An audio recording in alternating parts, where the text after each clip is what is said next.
E agora, no programa Show da Cultura, Momento Família. Pois é, essa vinhetinha aí já me perguntaram se é o quarteto do 11h30 do Jô Soares. Falei, é porque eles vão sair agora da Globo, a gente já atendeu aqui a pedidos da Rosiane Delgado. Tudo bem, Rosiane? Tudo bom? Boa tarde, Eli. Boa tarde, como é que tá você? Hoje tá quente, hein? Eu achei que tinha ido embora esse calor. Mas o calor tá aí, meu filho. Meu calor não tá indo embora de jeito nenhum. Não tá mesmo. O calor tá parecendo o pessoal lá do Planalto, não sai de jeito nenhum, fica... Tá demais, tá demais, tá demais.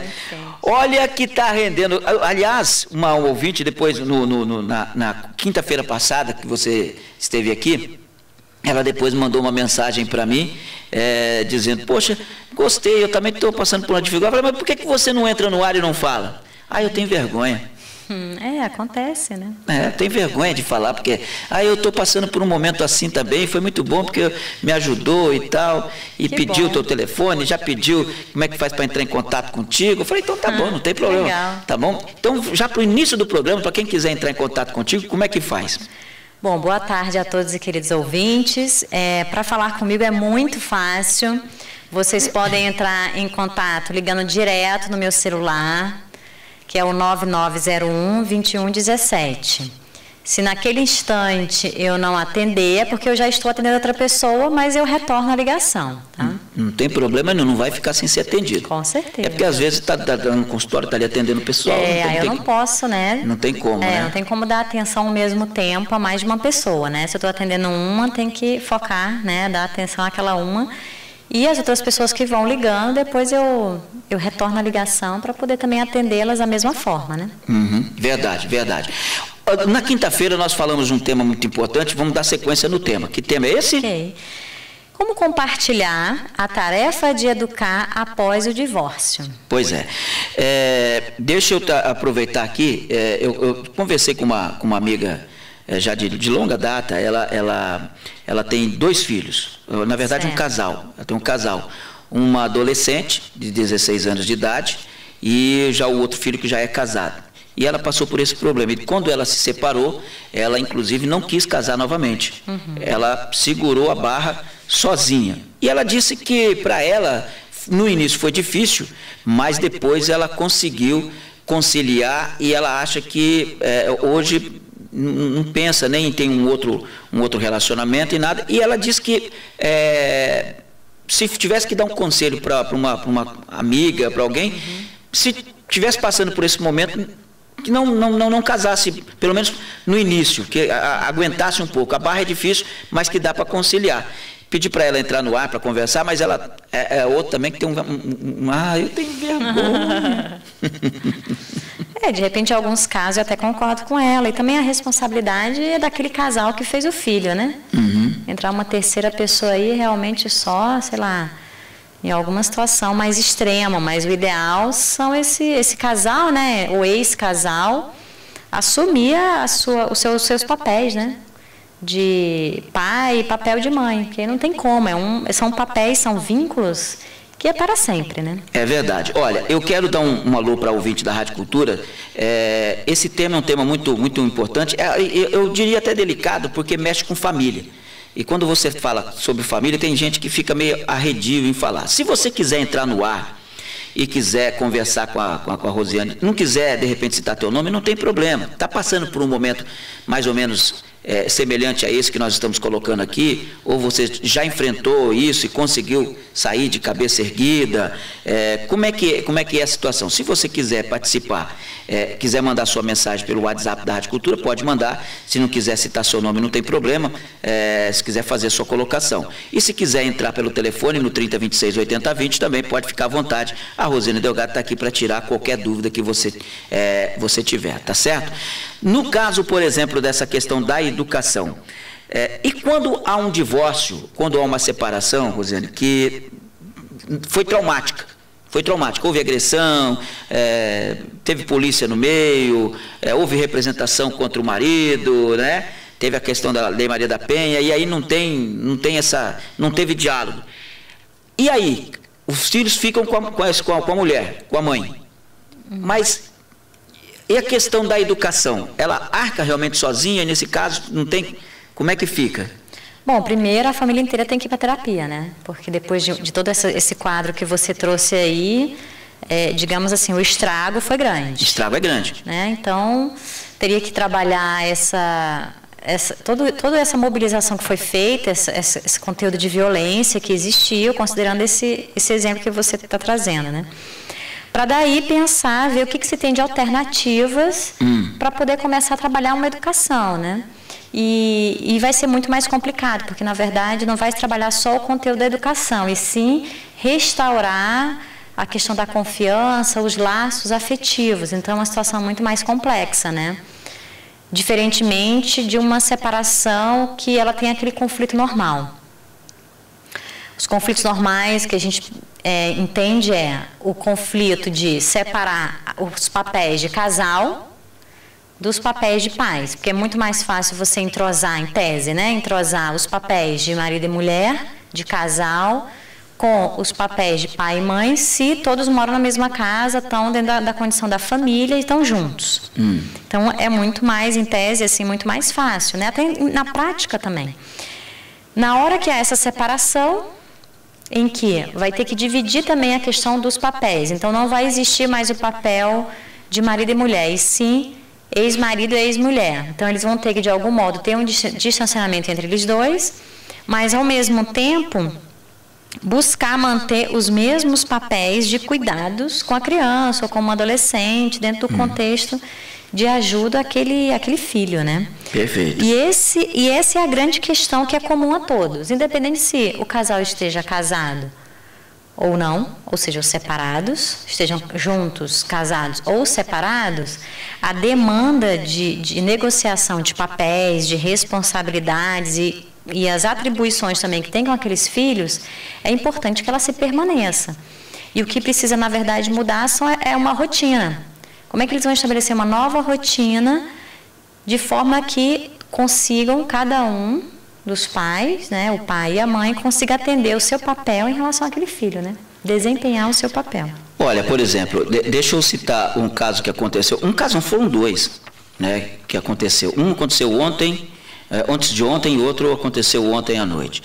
Eu cito esses casos porque acabam caindo na delegacia, a gente acaba tendo acesso às informações. Claro que não vou citar nomes, mas vou citar em si o que aconteceu. Por exemplo, a mulher foi agredida, o marido agrediu a mulher e ele agrediu na frente das crianças, são crianças pequenas, 10 e 15, ou 10 e 14, mais ou menos isso, mas são crianças pequenas, né, no caso adolescente e uma criança, e ao mesmo tempo que ela foi agredida, ela citou o problema que o marido tinha uma arma em casa, a polícia acabou apreendendo a arma, e também que ele estava envolvido com drogas.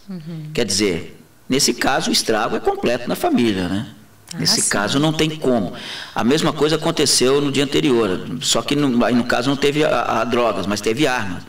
É uma questão de agressão, e o marido também tinha arma em casa, não chegou a apontar a arma para a mulher, mas tinha arma, ela sabia, e aí com medo de ser agredida e de repente ele usar a arma, ela representou contra o marido, ele foi levado para a 6ª subdivisão, teve que pagar a fiança para poder sair, está em liberdade agora, mas teve que pagar a fiança. Então, a gente percebe hoje que a mulher ela já não aceita mais ficar só apanhando sem tomar uma decisão, uma providência. E aí tem essa questão, tomou essa decisão, representou, dificilmente vai manter o lar, vai acabar tendo a separação. E aí ela pensa, não só na questão de ser mantida pelo esposo, mas também dos filhos, né? Essa pessoa, ela necessita realmente, ela precisa de uma ajuda psicológica?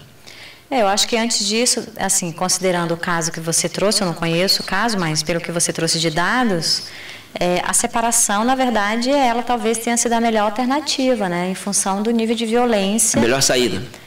A melhor saída em relação ao nível de violência que possivelmente havia de recorrência dentro daquele ambiente familiar, né? Então, dos males, o menor, né? Então, talvez isso, com certeza, pode ser a melhor solução nesse caso, né? Para evitar o aumento dessas agressões, né? E certamente o suporte psicológico ele é fundamental. E quando há agressão da mulher também tem a questão do CRAM, né? O CRAM ele faz esse atendimento, acolhimento à mulher, que fica até ali na Paraná, né? Vítimas de violência, né? E tem a Patrulha Maria da Penha agora também, que dá esse apoio. Isso, enquanto lei, né? Não, a Patrulha Maria da Penha da Guarda Municipal, eles vão na casa, eles orientam, eles dão assistência. Não, ok, mas eu pensei, assim, no caso do CRAM, ele vai dar toda uma assistência mais geral. Mais né? geral, correto. E aí, no caso que você está falando, é um atendimento mais pontual, né? Assim, emergencial, a situação está acontecendo, eles vão lá fazer uma intervenção. Né? Na verdade, a Lei Maria da Penha, eles fazem um acompanhamento após o que aconteceu. Aí eles encaminham, inclusive, para o CRAM. Pois é, mas aí provavelmente é o CRAM que faz esse acompanhamento. O CRAM que faz o acompanhamento psicológico, que dá orientação social e tudo mais. Mas, assim, existem outros tipos de relacionamentos que eles são desfeitos, que vem o divórcio, e que muitas vezes as pessoas conseguem, apesar do mal-estar que ele gera, porque normalmente as pessoas se separam, são poucos os casais que se separam assim de boa, né? Do tipo, estou sofrendo, mas vamos lá, vamos administrar. A maioria, amigavelmente. Isso, a maioria tem um certo ressentimento de um lado ou de outro, tem uma mágoa, pelo menos no primeiro momento. E muitos deles, apesar desse mal-estar, né, que é causado, esse mal-estar natural pela própria separação, o divórcio, eles conseguem administrar. Então, eu conheço famílias que uma família com um casal de 2 filhos, né, um casal de filhos, na verdade, de idades assim, na faixa de 10, a mais velha 10 e o mais novo de 5. A mais velha, a menina mais velha, ela teve necessidade, demanda de realmente atendimento psicológico, e aquele conflito todo, eles tentando blindar, né, na verdade, os filhos, para não ter repercussão desse problema dos dois, do conflito do casal, repercutir na criança, mas é claro que os filhos percebem, né? Não tem como, né? E afeta, direto ou indiretamente, mesmo eles tentando fazer essa blindagem. E o que eles começaram a resolver é o seguinte: eles definiram entre eles em que eles iriam procurar ter ambientes, momentos de família, principalmente naquelas datas de aniversário dos filhos. Muito embora estava claro e evidente para todos, né, dentro daquele contexto familiar, que eles já estavam separados, até porque moravam já em casas diferentes e tudo mais. Certo. E tinha já os dias certos que as crianças ficaram com a mulher, né, com a mãe, e o pai tinha alguns dias da semana, eles se organizaram de forma que ele pegava as crianças e ele ficava com as crianças. E o muito bacana é que no dia de aniversário, ou fazia na casa da mãe, aí via o pai com a família dele, com a família, né, irmãos, o avô das crianças e tudo mais. Ou então eles resolviam fazer alguma reunião bem mais íntima, saíam para almoçar, né, com as crianças, os 4. Dentro de uma condição assim bem mais pacífica, né? Sem conflito, focando só na questão das crianças, né? Perfeito. Agora, o problema é que na maioria das vezes não acontece assim, né? Não acontece. Tem o trauma dos dois, do marido e da mulher, tem o trauma entre os dois, e aí não há esse diálogo, né? Isso, tanto que eu também conheço casos em que já é um caso extremo, em que o casal, né, tinham 3 filhos, tem, né? O casal tem 3 filhos e na crise da relação, a mulher, o marido demorava para chegar em casa, ela tirava as crianças da cama. Olha que situação complicada. As crianças dormindo, a mulher tirava as crianças da cama, colocava no carro, ia lá atrás do marido, o marido estava no bar, né? Ela sabia. Então, o nível de exposição que ela fazia com essas crianças, assim... Chega, e aí, como é que é? Vai para casa ou não vai, meu irmão? Porque os filhos estão aqui. Então, fazia um nível de chantagem sentimental. Mas aí usava as crianças, né? Terrível. Usava. Então, você vê que é uma situação... Claro que essa história que eu estou te contando é a história mais antiga. Hoje, teria uma intervenção quase que imediata pela condição até de uma acusação de alienação parental em função do nível de exposição a essas crianças, né? Mas aí qual o resultado? Essa é uma história que eu posso contar e que ela, na verdade, hoje em dia essas crianças já são adultos. E o que acontece hoje? Essas crianças não têm um vínculo legal com o pai. E ele sempre foi, enquanto pai, um pai super amoroso, Um pai, ele procurava ser o máximo presente possível, mas o que estava em crise naquele determinado momento era com a esposa. Ou seja, o casamento em si, o relacionamento com a esposa não era bom, mas ele como pai era presente. Era, mas aí ela começou a criar toda uma situação que acabou afastando as crianças, que hoje já são adultos e não conseguem estabelecer esse vínculo porque foi quebrado. Mas a partir de quê? Exatamente no momento em que um dos dois resolveu colocar as crianças no meio da briga do casal. Então, por que eu trago esse exemplo? Embora seja um exemplo real, ele também é muito ilustrativo para a gente poder refletir bastante de não envolver as crianças nesse conflito. A gente até considera o seguinte, uma criança muito pequena, se ela pergunta para o pai, foi uma pessoa que tem problema com a lei, vamos dizer assim que ele está preso, né? Ou realmente ele não está preso, mas ele está foragido, ou problemas bem sérios com a lei.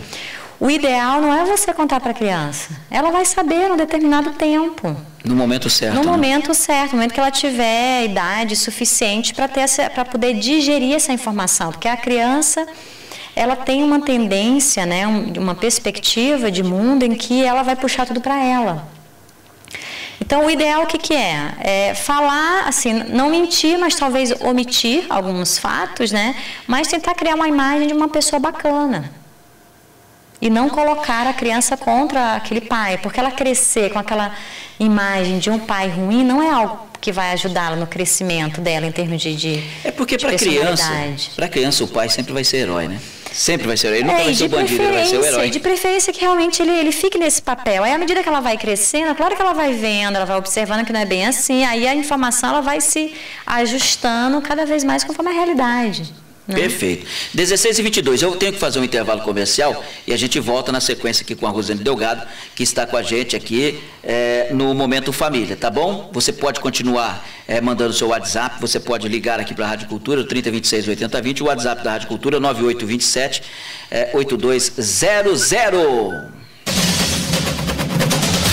Show da Cultura, um show no...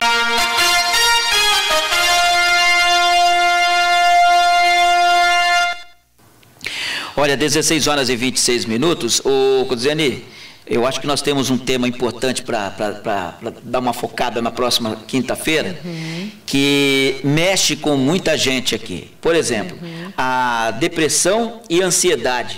Você sabe quanto está custando hoje, por ano? 1 trilhão a economia global. 1 trilhão. O número de pessoas no mundo sofrendo de depressão ou de ansiedade subiu nos últimos 15 anos, chegando a 615 milhões. É um número exagerado, não é não, Rosane? Olha, mas eu acho que realmente ele é real, porque o nível de doença da população ele é muito maior do que a saúde. Se a gente observar, a gente convive, a gente lida com pessoas muito mais, as pessoas no geral estão muito mais desequilibradas, doentes, do que saudáveis. E, na maioria das vezes, elas não buscam ajuda. Ou elas buscam ajuda quando a situação já está crítica, porque para chegar numa situação de depressão mais crônica, que geralmente é quando eles procuram, com a necessidade até de tomar a medicação, é quando a coisa já está muito feia. Então, quando está se iniciando o processo da tristeza, aquele mal-estar, não se procura ajuda, vai empurrando com a barriga o problema. Eu gostaria de pedir a você, que é uma pessoa muito centrada naquilo que costuma colocar, para a gente poder dar uma destacada nesse tema, porque, inclusive, tem diversas pessoas que às vezes conversa com a gente e está passando por esse problema, e se não está passando essa pessoa, alguém da família está passando. Hoje, dificilmente uma família não tem alguém que esteja passando, que já passou, e às vezes são pessoas que estão trabalhando, estão no dia a dia, estão no seu corre-corre, mas mesmo assim está passando, porque a depressão, ela é silenciosa, né? Quando você percebe, então, de que maneira pode ser feito para você evitar esse tipo de doença, já que você diagnosticou, como fazer o tratamento, o que pode ser feito para que a pessoa possa encarar de frente essa doença, porque é uma doença, a depressão é uma doença. Antigamente o pessoal falava assim, que nada, depressão é coisa, não é nada, doença é uma doença, e que pode muitas vezes levar a pessoa a cometer o ato extremo, que é o suicídio. Sim, com certeza.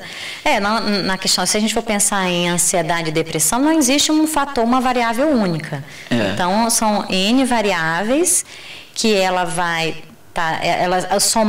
essas variáveis somadas, elas vão desencadear esse estado no caso da depressão, de uma tristeza intensa, né? E a perca de uma pessoa, a solidão. Não, a perca de uma pessoa não necessariamente pode gerar, o normal é gerar tristeza, mas depressão não, porque também se usa muito esse nome, depressão, porque está meio que na moda a coisa do nome, então às vezes se generaliza muito como depressão, tá na moda. Qualquer tristeza. Por então, exemplo, assim, nesse caso que nós estamos colocando agora, por exemplo, de rompimento de uma união com problemas na família, tudo, isso pode gerar?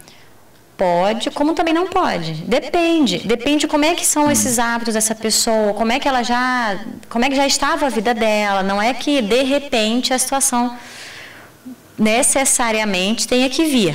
Pode vir? Pode, mas não necessariamente, entendeu? Vai variar muito. E também nem tudo é depressão. A gente pode entender a questão também da tristeza, que muitas vezes é confundido com depressão. E a gente pode também relacionar com um outro fenômeno que está existindo muito, é esse culto à necessidade de uma felicidade contínua, que também é outra ilusão, que não existe uma felicidade que seja literalmente contínua. Existem situações difíceis, você é feliz, exatamente, mas não necessariamente você está o tempo inteiro assim, cheio de gás. Qual que é a semelhança ou não tem semelhança nenhuma da depressão com a ansiedade? Tem sim. E isso a gente vai responder na próxima semana. Tá vendo aí? Tá vendo? Ela já tá aprendendo a ser radialista. Tá? Viu como é que é o negócio? Eu falei, vou jogar essa agora, ela já, na próxima semana. Tá vendo? Claro. Chamando com a participação dos ouvintes, chamando para o próximo programa, tá vendo aí? E também os ouvintes que estão ligados ao nosso tema sobre divórcio, eles vão ficar chateados, né? Se a gente mudar assim de repente de assunto. Não, peraí, o assunto não era divórcio, a gente já está falando de outra coisa. Verdade. Mas na próxima semana a gente vai estar falando sobre isso também, e eu quero a participação do pessoal aqui com a gente, justamente. Bom, depois isso a gente vai ver depois. Mas eu tive essa semana, ontem, esteve aqui uma doutora que fez um workshop ontem, aliás, tem um workshop hoje, perdão, aqui em Foz do Iguaçu, e que fala sobre a saúde quântica e fala sobre a saúde mental. Muito bacana, ela deu um show de informações ontem aqui na Rádio Cultura, muito bacana, teve pessoas que ligando aqui na Rádio Cultura para querer saber, e é sempre muito importante. Agora, moçada, cuidado com esse negócio da depressão aí, porque esse negócio da depressão, ele é sério. E tem muita gente achando de falar, eu estou deprimido, isso é porque está na moda. Também tem isso, né? Aí a pessoa está com dificuldade de elaborar suas questões também. Tem esse detalhe. A gente pode entender que também em alguns casos se encaixa nisso. Né? Maravilha, 16h32, mais alguma coisa que você gostaria de relatar nessa questão, para nós passarmos a régua e fechar a conta, como diz? Vamos sim. Bom, a mensagem que eu gostaria de deixar para as famílias, para os casais ou ex-casais, é que apesar dos conflitos e das divergências, que eles consigam, nesse período de separação, ou nessa nova condição de vida de separação, ou seja, de ex-casais, que eles possam manter o respeito mútuo, Eli. Isso é muito importante. De forma que eles consigam equilibrar ou estabelecer regras de funcionamento dentro de uma nova relação com seus filhos, visando exatamente o bem-estar de todos. Além do bem-estar, que eles possam também estar focando nas melhores maneiras e formas de amenizar as perdas, porque com certeza uma separação vai gerar perdas para todo mundo, e também amenizar o sofrimento que, de algum modo, ele vai gerar decorrente da separação, né? Perfeito. Pode concluir. Ok, então esse o meu recado. Então eu gostaria de agradecer, para que vocês também pudessem estar refletindo sobre essa nova perspectiva de como conduzir a condição da educação dos filhos. Maravilha. E na semana que vem nós vamos estar então colocando esse caso aqui para o ouvinte da Rádio Cultura, porque não é fácil encarar esse fantasma de frente, não. Rosenê, obrigado mais uma vez, minha querida. Obrigada, Eliane. Quinta-feira da semana que vem não é feriado? Mas quinta-feira é feriado. Depois nós vamos ver se a gente antecipa ou se a gente faz na sexta. Ou no outro, né? Na sexta eu não vou poder. Tá vendo aí? Só se for quinta mesmo, por causa dos outros compromissos que eu tenho. É verdade. Né? Mas depois a gente vê isso aqui. A gente vê. A gente vê. Nós matamos no peito e saímos pro abraço. 16h34 aqui no Show da Cultura.